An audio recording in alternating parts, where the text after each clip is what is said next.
Hey folks, Kilt-Man here. Kilt-Man at your universal services. How are you all? I hope you're doing very, very well. Yes, he's on about the Wolfman again. Who'd have thought? He never shuts up, does he? Kilt-Man and Wolfman, they're just blending into one strange, tartan, fairy entity. Yeah, ooh, I'll take that, thank you all. Cheers, y'all. But yeah, the Wolfman. I know. I bang on about it endlessly. But this is something a little bit different now. With Halloween fast approaching, it's looming ominously on the horizon, getting closer and closer. And people, especially with the advent of all these fabulous masks from Trick or Treat Studios and other mask manufacturers are available. People go out and they do track and trace, trick and treat, whatever it's called these days in the COVID climate. In their masks and their little costumes, and they go to masked balls and themed parties. Well, your masks are all well and good, but what about the rest of the costume? Like, for example, the Wolfman. What does the Wolfman wear when he's out on the prowl? I mean, it doesn't matter what he was wearing beforehand as Larry Talbot, because post-transformation, even with his fairy paws and his long claws, he still manages to put on a different shirt from what he's wearing beforehand, put on some pants and put on some shoes and tie the laces, even with those claws. Because, every girl crazy about a sharp-dressed Wolfman. So, but what is it he wears? Now, I've said beforehand that it is a 1930s work shirt. It is, it's what it is. But the jury's out as to what colour it is. Now, I've got figures here, which you've seen before. There you have sort of an olive drab work shirt with brown trousers. Another figure, which you've seen before as well. I've got many figures, and they're all pretty much the same when it comes to the colour scheme. That is a dark green shirt there with dark brown trousers. Now, when you see him in his standard uniform throughout the Wolfman, Frankenstein meets the Wolfman, House of Frankenstein, House of Dracula, Abbott and Costello meet Frankenstein, and the Wolfman makes his appearances, it's pretty much the same standard uniform, the same shirt, same pants. But what colours are they? The films are black and white, aren't they?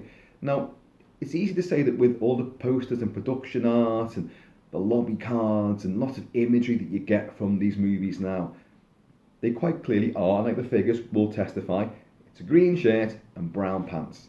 But some people, some aficionados, have different ideas. Oh no, the shirt is black, the pants are black. I've seen the film a million times. I don't think that's right. They're definitely dark, of course they are. Bob Burns, the eminent film historian and collector of movie memorabilia, the guy that actually has the original wolf-headed cane, silver-tipped cane, which is used to smash Paul Lawrence's bonce at the end of the Wolfman, which, kills him. But these fairy fiends don't stay dead for long. No, spoiler alert, But, by the way, another big thanks to Steve 007 Smith for getting me that fabulous replica, which is silver-headed. That is coated in silver. Amazing. It's one of my favourite possessions. I always wanted one, and he delivered it. Can't believe it. I'm made up with that. The Holy Grail. But Bob Burns maintains that the shirt was brown and the pants were a darker brown. And he'd be the sort of person to know, but I still adhere to the olive drab green shirt. It's a work shirt from the 1930s. Now that much we do know. And the pants are probably just, any ragtaggle sort of worky, sort of, brown, weather beaten, you're working in a factory, you're assembling little Model T Fords or whatever you're doing, you're working in a lumber mill, you're wearing those pants. And you're wearing that work shirt. So I was thinking, well, what have I got that's similar to that? Because, the whole thing about cosplay, if you take it seriously, you can spend your lifetime scouring the world trying to find the exact boots, the exact gloves, the exact hat. And sometimes you're never going to find that. I spent many years pursuing the entire Snake Plissken costume for Kurt Russell from Escape from New York. And, it took many years. In fact, it took, I was, 11 when I first saw that movie. When it premiered in the UK, I was 11 years old, underage, to go and see it. It's a double A in this country. And it took me from then, what would it be? I'm 51 now. I know, it's hard to believe, isn't it? This stuff. Who needs, beautiful skin lotions? Just drink whiskey. But it took many decades before I got the correct pants, the correct boots, and then finally someone made a jacket, an exact reproduction jacket, and then the watch came out, the watch, his wrist watch, the life clock, and all that stuff. So it took decades to get all that. And I'm in no hurry to embark on a crusade similar to that ever again. Same with all the Mad Max, because I've got all the Mad Max costumes too, and I'm not going through all that again. I'm just not. So I'm not going to scour the world to try and find a 1930s work shirt, big baggy, horrible, scratchy, itchy, especially when you've got furry legs, work pants either. I'm not going to do it. So I thought I must have something similar to that. My God, of course, my old services, olive drab military shirts, my service shirts, and I've got a load of them. They're actually a bit too small for me now because, yes, I was a racing snake in those days, a mere 9.5 stone. Having been huge muscle-wise beforehand, I then burnt it all off by running over fucking mountains endlessly and became like that, a racing snake. And but now, of course, I put a bit more weight on, of course. And so it's a bit of a struggle to get into this shirt. And of course, I've had to take the epaulets off because he's had epaulets, so I've rather clumsily just sliced them off. Neatness, I ain't bothered, because this is what I'm coming to, you can scour the world and be painstakingly accurate, and I admire anyone that does it. But having spent years doing it, I just don't relish that prospect all over again. So, improvise, adapt, customise, and this shirt will work fine. Button down flaps and all that, 2 pockets, 2 breast pockets, button down the front, olive, drab, green. Goes alongside that and all the figures and the imagery that we've seen since the film has come out. So, what's left to do now? Well, we've got the mask, haven't we, from Trick or Treat Studios, and a mighty fine bit of kit it is too. What was he sitting on, folks? What was he sitting on? He was sitting on a single malt of Ben Bracken. I wonder where that got to. Let's put that down there. Now, before I put that on, he does not have long claws, and I have these fabulous werewolf gloves from a different costume, and they are wonderful. They really are great. Sadly, they are not a full hand sort of glove. They are totally hollow on the inside with elasticated bits. It takes a bit to get your hand in, and once you've got one in, because the fingers are so long, it's almost impossible to get the other glove on. They didn't think of that, did they? But we do have, and these won't work either, but my daughter, little Kilt daughter, God bless her, when she was just a little kilted werepup, her first werewolf costume, she had these little tiny gloves here, which are appropriately grey fingers and not too long, nails and claws, nothing too exaggerated, and brown fur. Now, if I could fit my little fat-fingered, stumpy, hands into them, I'd be alright, but it's not going to work either. So you're going to have to use your imagination, I think. But yeah, that's not going to happen. But let's just see how this does look. I know it's bright, the sun is shining. It's not exactly the best sort of time of day to do this. But what I am going to do in the run up to Halloween, you might see a few little horror-themed video antics in certain costumes, reenacting certain pivotal sequences from some of our favourite movies of this genre. So, let's have a little look at this and see how it goes with this. Now, it is a small mask, and I've been quite happy about that, because even though I've got a big chubby pumpkin face, I don't like a Coldstream Guard with my Busby on, where's the Queen? On the lawn, having tea with the corgis. I've got a big fat face, but I've got a tiny little head, lots and lots of hair, I know, but when I put these masks on, like most of those are quite small. I'm quite pleased about that. But the normal masks that you get, Look, some kind of Cossack. Should be doing that kind of fucking weird dance, like me fucking legs going up in a kilt. That would get this video banned. But these masks are quite small, so they don't sort of spin around on your head, on your shoulders, and that. So they're quite snug. Anyway, let's see how this looks with the shirt.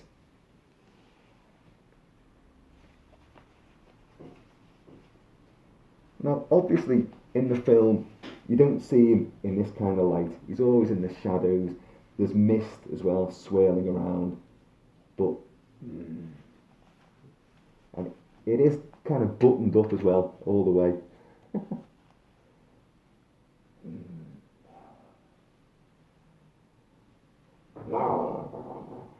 And he always goes for the stranglehold.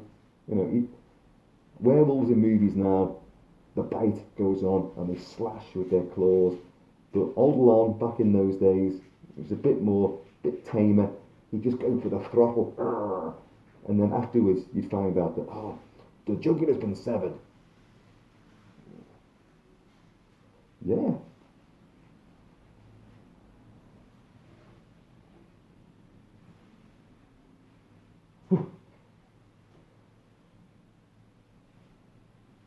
I think it works. So if you get the gloves on, can you imagine with the gloves? Let's put one of these on, one of the big ones. I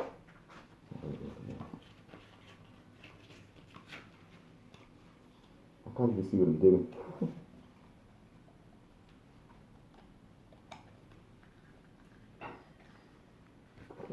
There's the thumb hole.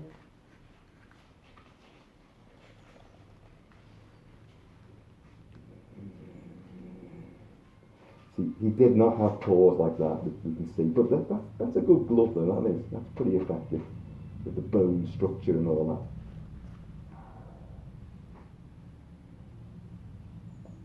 that. Larry! Oh, Larry! Larry is not here anymore. Just me, and I'm hungry.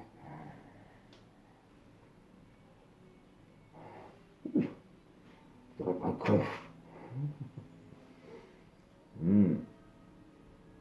Yeah.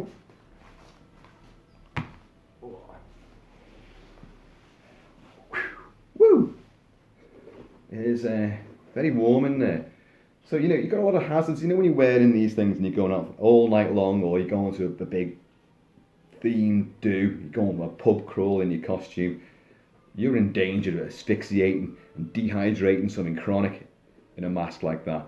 That was what, a minute barely of wearing that, and like I feel, whoa, lightheaded already. But that, you know, this does work. I know it's very tight. I know. But I'm gonna do a video with this on, probably in the cemetery over yonder, maybe later on tonight. So you see it in a bit more, I don't know, a bit more vivid, a bit more action.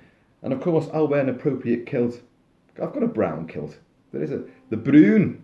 The Bruin is actually the brown watch. You've got the black watch and you've got the brown watch, tartan.